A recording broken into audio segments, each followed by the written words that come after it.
I love sports. Sports is awesome. It's great. So that's why I still am around it. However, sports will end. And so are you ready for life after sports? Because there's more to it. And so the relationships that you build here can have an impact on that.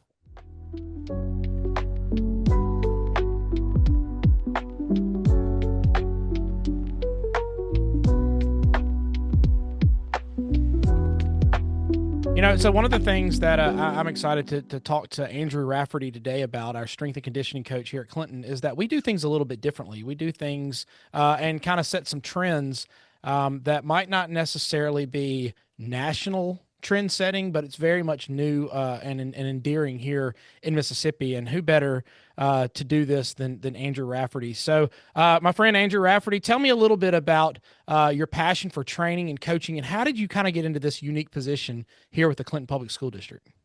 Yeah, like a lot of people in my current position, grow up playing sports, go to college, playing baseball, but fell in love with the training aspect of it.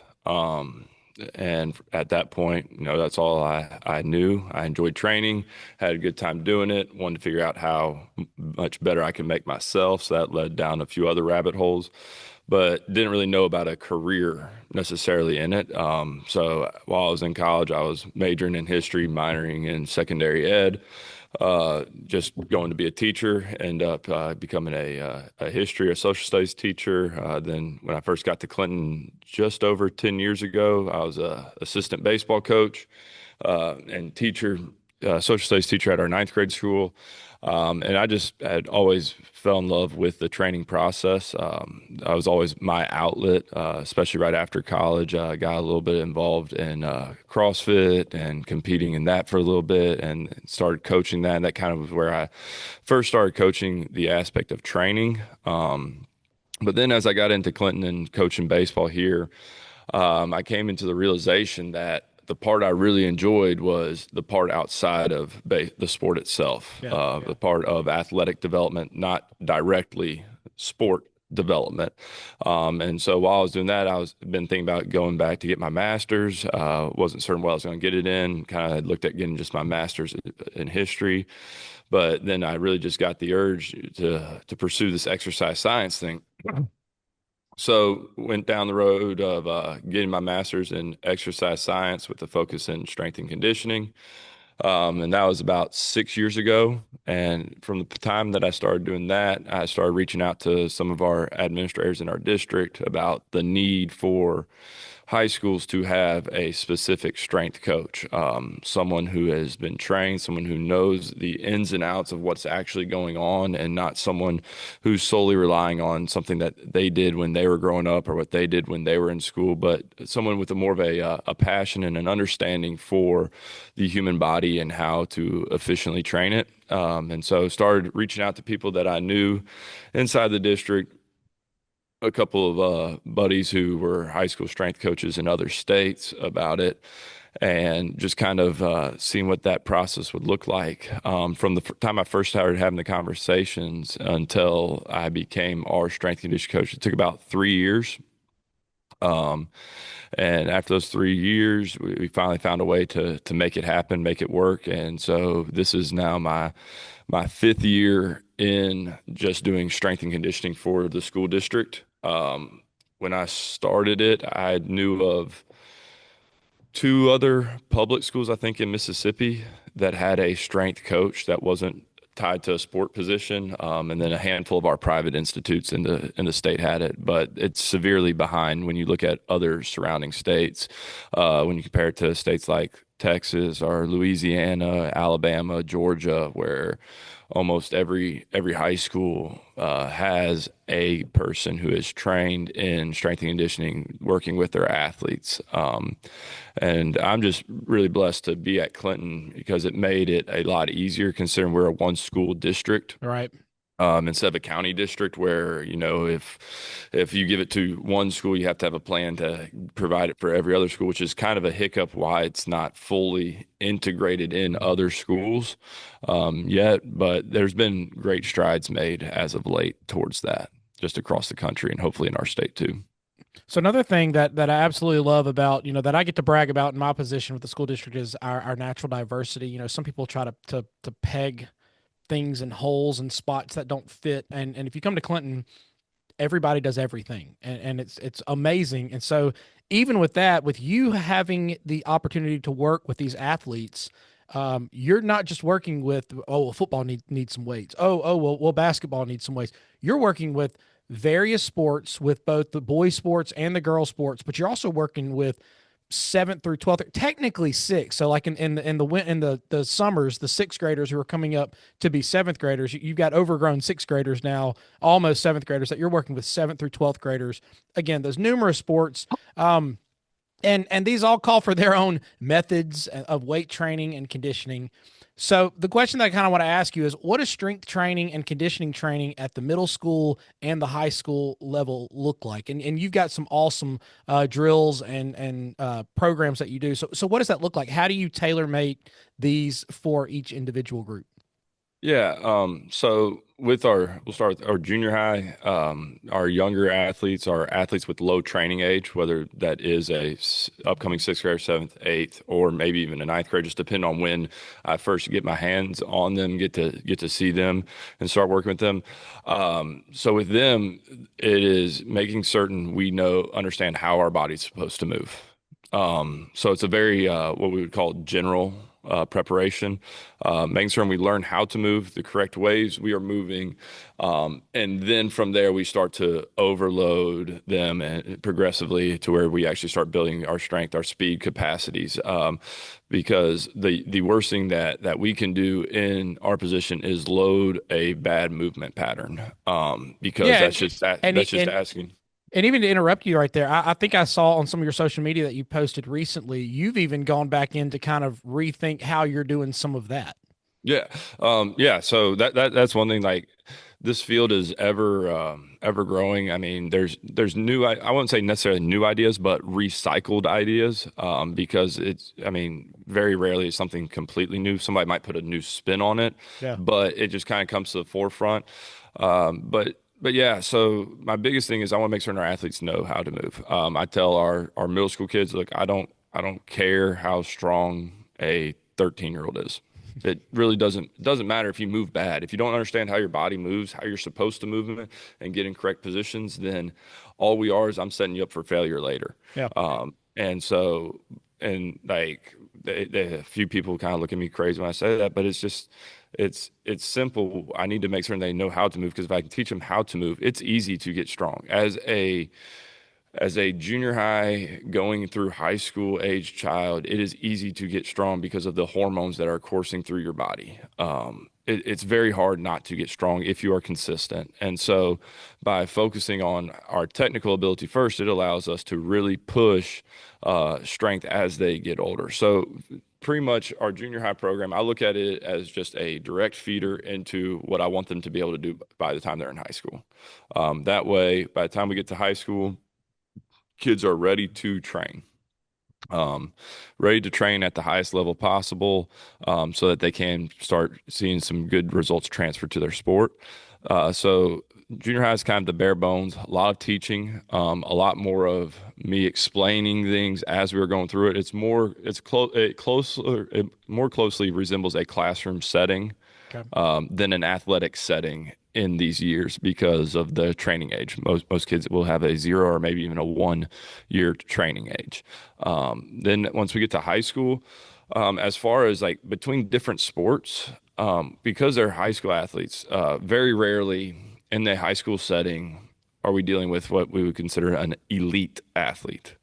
Not saying we don't have great athletes here, but I'm talking about the elite, the top of the top, the one percenters who are going to play professionally, who understand stuff. Okay. And most of their training age is so young that a lot of them, we need just a general approach to strength where we're looking to all high school kids. They need to be able to improve, we need to improve their speed, power, their strength, and their conditioning.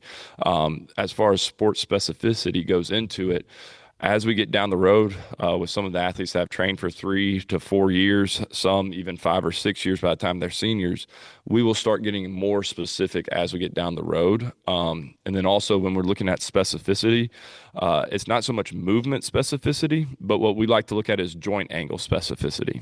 And so what I mean by that is looking at the sport, seeing what types of angles their joints and their bodies, their ankles, knees, hips, arm joints are in while they're playing the sport, and then reverse engineering that to make sure we are strengthening up those areas to where they are ready to meet the demands of the game. And so I'm sure you've seen over some of this time how these have really kind of played into the seasons, the varsity level seasons, but even the seventh and eighth grade level seasons. Again, going back to some of your social media, I noticed some of the drills that you were doing involved like a Walmart bag or a Kroger bag. Like you would throw the bag up and they had to sprint, I believe, before the bag hit the ground. How do you make it fun like that? Like how does it impact the favoritism of these athletes, not just of we're going to get better and be healthy, but having fun? Yeah, so here's the thing. In my field, rarely is it going to be the people's favorite place to be. Like it's just not. My sole goal is to make kids understand and believe in me that what we do in here will have a transfer to the field. Um, and understand that you don't have to love it, but I need you to understand the benefit of it because that way when you come in here, you will be able to work to your hardest ability. I mean, it's easy for your athletes, especially your good athletes, to want to work hard at practice. Right. Because it's what they love. So a large portion of it is, for me is building up relationships with the athletes, understanding what gets them excited, make them see that I care about them more than just as an athlete, so that they buy into what I'm doing. And it's as simple as showing up for things that are important to them, having conversations with them about stuff that's not training related, and then understanding that it doesn't always have to be serious. I mean, yeah, we can go out, we can get on the field, we can run our 20-yard sprints, our 30-yard sprints, however many we're supposed to do for that day. And yeah, some of the kids that are going to give their max effort, whether you're screaming at them, whether you're not, some will get their max. Some won't. Some will act like they are. But if you find ways to make them compete, especially in a fun setting, Yeah. just like, hey, here, we're going to throw this grocery bag up in the air. I want you to run. I want you to catch it before it hits the ground. All of a sudden they're going to compete a little bit more. It gives them something tangible to go and they have a good time. And then when we come into the weight room portion of our lift, they are now still juiced up from what we did earlier that they're going to attack the session. They understand that I'm not here just to scream at them and make them try to see how much weight they can lift. I'm here to make them the best athlete they can be. And not only that, to have a relationship with these kids throughout their years and make them see the benefit in overall health, even when they leave and stop playing sports.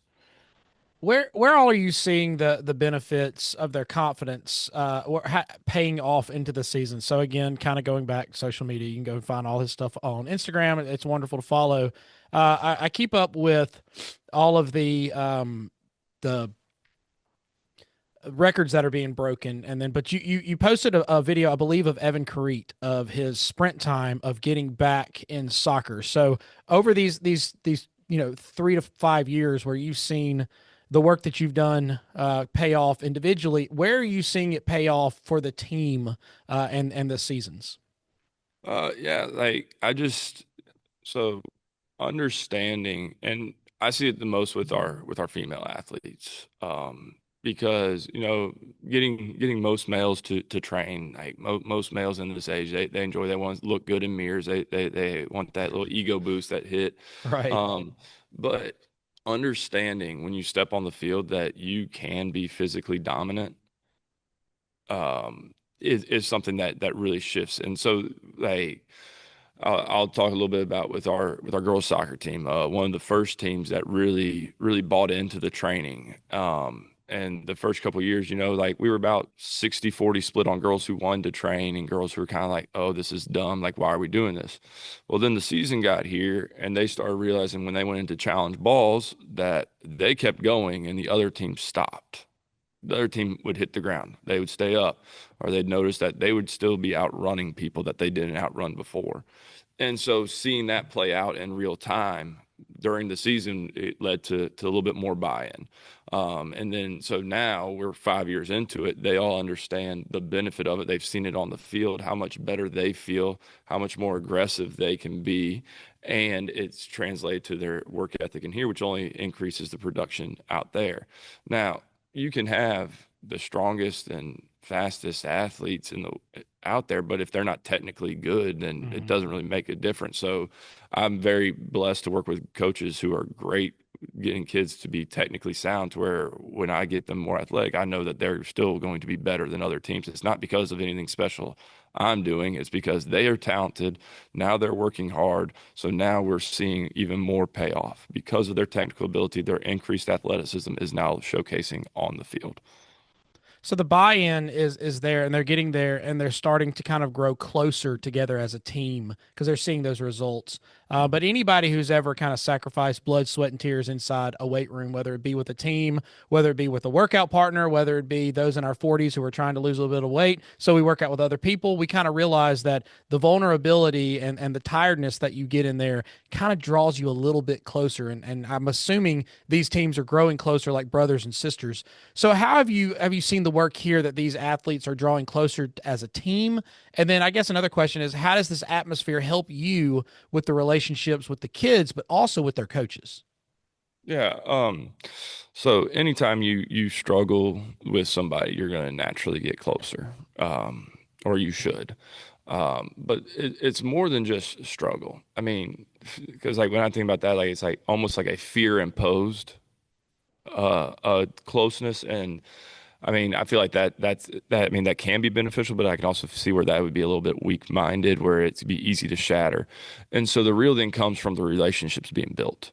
And that's more than just the work that's put in. That's the time that's put in with people. Um, and that's something that I've always sought to do the best job I can be, because everybody can look back. Anybody who's played sports can look back at coaches and talk about like the impact they had on their life, and they don't talk about how they made them a better player or they did this skill better. They talk about the relationships that they had, the meetings they had with them outside of sport. And so to that, like showing them and going out of the way to build relationships with first the coaches, because if coaches aren't bought into what we're doing and they think that it's not important, then it's going to be almost impossible to get the athletes to buy in. So spending time with the coaches, understanding, sitting down, having meetings with them, understanding what they feel like they need for their team to get better from my setting. Me being able to tell them, all right, this is based on what you said, this is the path I think we should take to get them there and show them that. All right. And then kind of work out some of the other, iron out some of the other details. Then get them bought in, then start getting the team to come around and having the conversations with them first, why we do stuff, and then talking to them about just life in general. Yeah. Like making sure that it's not always serious. It's not. I love sports. Sports is awesome. It's great. So that's why I still am around it. However, sports will end. And so are you ready for life after sports? Because there's more to it. And so the relationships that you build here can have an impact on that. So you've been recognized in the last few years with some notable awards. You are a National High School Strength and Conditioning Association Mississippi Coach of the Year in 2023, and then the NHSSCA. I wish they had a shorter abbreviation so I could say that, but I had to type it out so I can make sure I said it right. The NHSSCA Southeast Regional Coach of the Year. And so I know teachers and coaches in this profession, we don't really get into this for the notoriety and the awards. However, I like to believe that awards follow the greatness of things that are being done. So we've got great teachers that are recognized for things across the state. And then so having you recognized for these awards, it's very much kind of following the idea and answering the question of, is this the right thing to do? Very clearly it is. So with these memberships in these organizations, how do these awards and recognitions kind of fuel you? And then the relationships that you build through these, what do they do to continue your growth? Yeah, eh, I mean, for coaches to not to say that, oh, I don't like recognition, so that, I mean, that's not truthful. Everyone wants to be recognized for their works. Like Like you mentioned, like how I'll use our social media, my social media to to show the great things that our athletes do. It's not because it's not for me, it's for them. And like I'll have them come up to me like, "Oh, coach, is this going on there?" Because like they get excited about it. They want recognition. And so coaches, we want recognition too. And like it's nice to be recognized, but also I look at it as it's not I'm not being recognized necessarily for myself. I'm being recognized because of what the kids that I work with are able to do.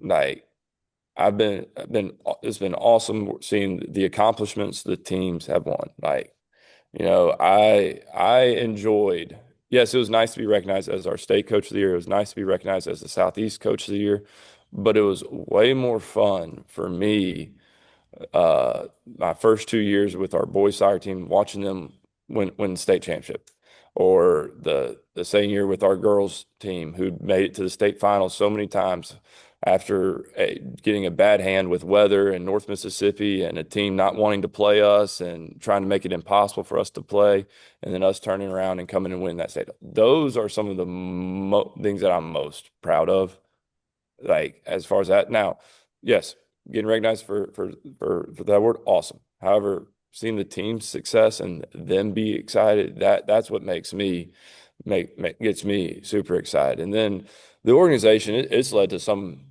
really close friends of mine, who there's a group of 12 of us who I've met through the National High School Strength and Conditioning Association, who we talk all the time, and just a lot of growth, professional growth happens there, and exchanging of ideas. I mean, anytime you're around individuals that truly want to grow and are willing to try some different stuff and then share and be vulnerable and share the results with others, like it's just so much opportunity to grow and understand just because you do it one way doesn't mean it's always the best way. Um, I mean, if you look at athletes today compared to athletes in the 90s, they are more athletic today. If you just look at straight strength, power, speed numbers, they are more athletic today. And that's because we have a better grasp on what is going on in the human body today than we did 30 years ago. And so we now learn new ways to train athletes. And so having these relationships with other coaches has allowed me to first off reflect on what I'm doing, and then second, learn from them, see what I like that they do, change it, see if it applies in our situation, because there's no two high schools, no two sporting places that are teams that are the same. Okay, your limitations and the regulations you have around you will always dictate the programming, but it's always good to get new ideas in, see how it would work out for your team, and how if it's something that can be applied. So you don't ever really get downtime in your world. We have 3 seasons. We've got the fall, the winter, and then the spring sports that kind of come through. So you're always kind of in a season and getting prepared for another season while with your trainings and all. So what's on tap for the remaining weeks of this semester for you? And then kind of going into the spring semester and then getting ready for the summer. Again, you talked about things evolve, things change. You get a new idea, you recycle an old idea. So what's kind of roaming around in your head with your awesome mustache? Everybody always knows Coach Rafferty because of his awesome mustache. But what all's going on in your head? What kind of plans do you have kind of going forward? Yeah, so right now we have our soccer season getting started. And so with them, it's us making certain we are staying ready to perform at our best. So we're in our in-season model. And with our in-season model, we do a 3-week cycle of where week one's a speed-based week two's a power, week three's a strength-based week, where we are not just trying to maintain, but we're trying to improve on what we have. But our volume, as far as like the amount of work we're doing in here, has significantly reduced because in here is no longer the most important. The most important's on the field. So with that, it comes a lot of adjustments. There's a base plan that we have that we will run through, that will have slight changes here and there, but it can be thrown out the window if, let's say, we had a district game tonight and both our boys and girls went into overtime and we played 120 minutes on the field and they're supposed to come see me tomorrow. Well, we're probably, for my athletes who played significant minutes, who played 100, 110 minutes, well, we're going to scrap the program. We're going to do something to more rejuvenate their body. They're not going to go through the normal training that we had planned. Our athletes who might not have played as much, or some of our reserves, well, they're still will attack their training. So when the in season's here, it gets a little more fluid. We're not married to any plan. I have have the program. We've written it out. We've got it ready. We know what we're wanting to do. We know what our goal of each session is supposed to be. However, there's going to be some fluidity in that. Our golf team just finished their season. They're working through their off season right now. So just getting reintroduced to the weight room there and working through our off season program with them. Baseballs and softball and tennis are getting ready for seasons in spring. So we're finishing up our last cycle of off-season training, and then after Christmas break, we'll hit a 4 to 6 week preseason just to get everybody ready, and then transition them to in season, and then hopefully for our soccer teams, we'll be finished somewhere. We'll be finished with our season somewhere around February 15th or so. That's usually a good date for us to finish the season on. Um, and then give them a week or so off, and then get started with their off-season program. So my last question, I always throw a curveball question in, and I almost got through this one without doing that. Just about you. So your wife teaches here in the district. You're very much your family is invested into this institution. What has Clinton Athletics and the students done for you and your family, and why is this the place that you continue to return to? I mean, the community itself. Yes, we're one of the bigger school districts in the state, but it has a small town feel to it where people genuinely like being with each other. And something that a story I'll always tell, because as a father, it meant the world to me, and I don't think these people will know how much it meant to them until they have kids of their own. But it was 2 years ago in February. My daughter, who's now 6, Josie, she was getting ready to play her first soccer game. It was maybe 30 degrees outside that Saturday morning, and we're getting up there. It's like a 9 o'clock game, and we're getting up there, and all of a sudden, it's getting ready for her game to start. And I see some familiar cars pull up into the parking lot, and 30 of our girls' soccer team showed up to watch my daughter play her first ever soccer game the morning of their state championship. So they had something real important to them that night, just a few hours later, and they took time to come out in the cold and do something for my daughter, and like that's just something that will always mean the world to me.